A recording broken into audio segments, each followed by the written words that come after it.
कहानी की शुरुआत में हम देखते हैं कि अमेज़न जंगल के अंदर रात का समय होता है। चारों तरफ सिर्फ अंधेरा और डरावनी आवाज़ें सुनाई दे रही होती हैं। घने जंगल के बीच एक आदमी तेज़ी से भाग रहा हुआ होता है। उसके चेहरे पर साफ डर दिखाई दे रहा होता है, जैसे कोई खतरनाक चीज़ उसका पीछा कर रही हो। तभी अचानक जंगल के पेड़ ज़ोर-ज़ोर से हिलने लगते हैं। आदमी डरकर पीछे मुड़कर देखता है, लेकिन अगले ही पल वो ज़ोर से चीखता है और फिर पूरे जंगल में सन्नाटा छा जाता है। अब कहानी हमें एक डॉक्यूमेंट्री फिल्म क्रू के पास ले जाती है। ये क्रू अमेज़न जंगल में रहने वाली एक रेयर ट्राइब को ढूंढने निकली होती है। टीम की लीडर टेरी फ्लोरेस होती है। उसके साथ cameraman Danny, sound engineer Gary, professor Steven और बाकी क्रू मेंबर्स भी मौजूद होते हैं। सभी लोग काफ़ी एक्साइटेड होते हैं, क्योंकि उन्हें लगता है कि यह सिर्फ एक नॉर्मल डॉक्यूमेंट्री मिशन है। लेकिन उन्हें बिल्कुल भी अंदाज़ा नहीं होता कि वो दुनिया के सबसे खतरनाक जंगल में कदम रखने जा रहे हैं। अब पूरी टीम एक बड़ी बोट में बैठकर अमेज़न रिवर के अंदर आगे बढ़ती है। चारों तरफ सिर्फ घना जंगल दिखाई दे रहा होता है, इतना घना कि सूरज की रोशनी तक नीचे नहीं पहुंच पा रही होती। नदी के अंदर अजीब आवाजें सुनाई दे रही होती हैं, कभी पेड़ों के ऊपर बंदरों की आवाज, तो कभी पानी के अंदर किसी अननोन क्रीचर की हलचल। लेकिन अभी तक किसी को असली खतरे का अंदाजा नहीं होता। तभी अचानक क्रू को नदी के किनारे एक आदमी दिखाई देता है। वो आदमी घायल हालत में पड़ा होता है। उसका नाम पॉल सिरोनी होता है। पॉल खुद को स्नेक हंटर बताता है। वो कहता है कि उसकी बोट खराब हो गई थी और वो कई दिनों से जंगल में फंसा हुआ है। अब टेरी उसे अपनी बोट में जगह दे देती है, लेकिन किसी को नहीं पता होता कि यही आदमी आगे चलकर सबकी मौत की वजह बनने वाला है। शुरुआत में पॉल सभी से बहुत प्यार से बात करता है, लेकिन धीरे धीरे उसका बिहेवियर अजीब लगने लगता है। उसकी आंखों में एक खतरनाक पागलपन दिखाई देता है। वो बार बार जायंट स्नेक्स की बात करता है और कहता है कि अमेज़न में ऐसे एनाकोंडा मौजूद हैं जो इंसान को पूरा निगल सकते हैं।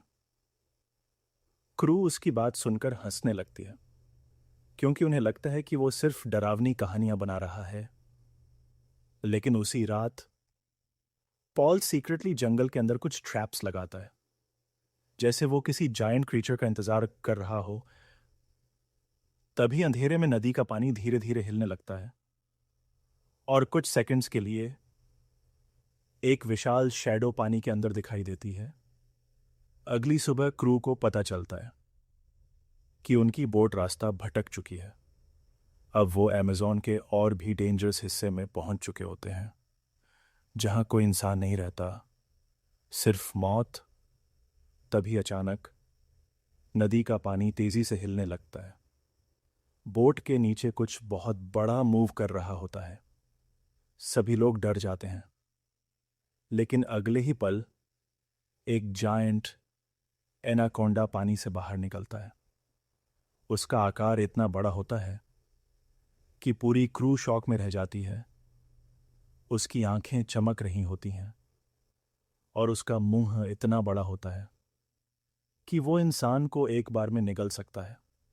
स्नेक अचानक एक क्रू मेंबर पर हमला कर देता है। वो अपनी लंबी पूंछ से आदमी को पकड़कर पानी में खींच लेता है। हर तरफ चीख पुकार मच जाती है।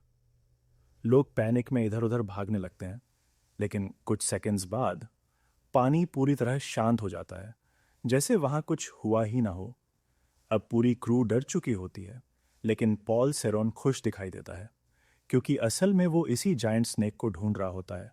उसका सपना होता है दुनिया का सबसे बड़ा अनाकोंडा पकड़ना, ताकि वो उसे बेचकर करोड़पति बन सके। अब पॉल धीरे धीरे पूरी क्रू को मैनिपुलेट करने लगता है। वो बोट को स्नेक के इलाके की तरफ ले जाता है। तभी अचानक बोट का इंजन खराब हो जाता है। अब सभी लोग जंगल के बीच फंस चुके होते हैं, जहां ना मदद मिल सकती है और ना बचने का रास्ता। रात होते ही जंगल और ज्यादा डरावना हो जाता है। चारों तरफ सिर्फ अजीब आवाजें सुनाई दे रही होती हैं। तभी एक क्रू मेंबर को लगता है कि पेड़ों के बीच कुछ मूव कर रहा है, लेकिन अगले ही पल एक जायंट एनाकोंडा पेड़ से नीचे गिरता है और सीधे उस आदमी को जकड़ लेता है। वो आदमी मदद के लिए चिल्लाता है, लेकिन स्नेक उसे अपनी ताकतवर बॉडी से दबाकर मार देता है। अब सभी लोग पूरी तरह डर चुके होते हैं, क्योंकि उन्होंने अपनी आंखों से उस मॉन्स्टर को देख लिया था। लेकिन पॉल अभी भी स्नेक को पकड़ना चाहता है। उसकी आंखों में सिर्फ लालच दिखाई दे रहा होता है। तभी क्रू को पता चलता है कि पॉल ने उनसे झूठ बोला था। वो कोई नॉर्मल आदमी नहीं, बल्कि डेंजरस पॉचर है जो रेयर एनिमल्स का शिकार कार्य करता है। अब सभी लोग उससे दूर जाने की कोशिश करते हैं, लेकिन तभी पॉल गन निकाल लेता है। अब पॉल पूरी क्रू को हॉस्टेज बना लेता है। वो सभी को मजबूर करता है कि उसकी मदद से जायंट एनाकोंडा पकड़ी जाए। सभी लोग डर चुके होते हैं, क्योंकि एक तरफ जायंट स्नेक और दूसरी तरफ पॉल, दोनों ही मौत बन चुके होते हैं। अब पॉल स्नेक को पकड़ने के लिए एक बड़ा ट्रैप तैयार करता है। वो रिवर के बीच बेट डालता है और पूरी क्रू को इंतजार करने के लिए मजबूर करता है। तभी अचानक नदी का पानी तेजी से हिलने लगता है और अगले ही पल जायंट एनाकोंडा ट्रैप के अंदर आ जाता है। स्नेक इतना विशाल होता है कि पूरी बोट हिलने लगती है। सभी लोग डर के मारे चिल्लाने लगते हैं, लेकिन पॉल खुशी से पागल हो जाता है। उसे लगता है कि उसका सपना पूरा हो गया।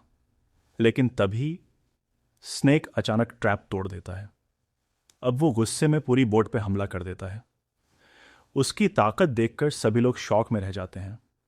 वो बोट को अपनी बॉडी से जकड़ लेता है और एक एक करके लोगों पर हमला शुरू कर देता है। कोई स्नेक पर फायर कर रहा होता है, तो कोई जान बचाकर भाग रहा होता है। लेकिन जायंट एनाकोंडा बेहद तेज और खतरनाक होता है। वो एक आदमी को पूरा निगल जाता है, तो दूसरे को पानी में खींच लेता है। हर तरफ सिर्फ चीखें सुनाई दे रही होती हैं। तभी अचानक एनाकोंडा पॉल सेरोन पर हमला कर देता है। स्नेक उसे अपनी बॉडी में कसकर जकड़ लेता है। पॉल दर्द से जोर जोर से चीखने लगता है, लेकिन स्नेक उसे छोड़ता नहीं और आखिरकार वो उसे पूरा निगल जाता है। अब बचे हुए लोग समझ जाते हैं कि अगर अभी स्नेक को नहीं रोका गया तो कोई भी जिंदा नहीं बचेगा। अब टेरी और बाकी क्रू फाइनल प्लान बनाते हैं।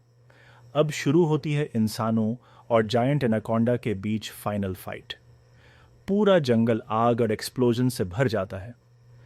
स्नेक लगातार हमला कर रहा होता है। उसकी आंखों में खतरनाक गुस्सा दिखाई दे रहा होता है, लेकिन टेरी हार मानने को तैयार नहीं होती। अब टेरी स्नेक पर फ्यूल फेंक देती है और अगले ही पल आग की लपटें जायंट एनाकोंडा को घेर लेती हैं। पूरा स्नेक आग में जलने लगता है। सभी लोगों को लगता है कि अब वो मर चुका है, लेकिन तभी आग के अंदर से एनाकोंडा दोबारा बाहर निकल आता है। उसका जला हुआ शरीर और भी डरावना लग रहा होता है। अब सभी लोग पूरी तरह डर जाते हैं, क्योंकि वो मॉन्स्टर अभी भी जिंदा था।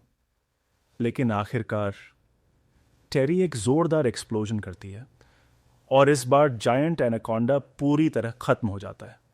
अब सुबह हो चुकी होती है। बचे हुए लोग धीरे धीरे जंगल से बाहर निकलते हैं, लेकिन उनके चेहरे पर अभी भी डर साफ दिखाई दे रहा होता है, क्योंकि उन्होंने अपनी आंखों से अमेज़न जंगल का असली मॉन्स्टर देख लिया था।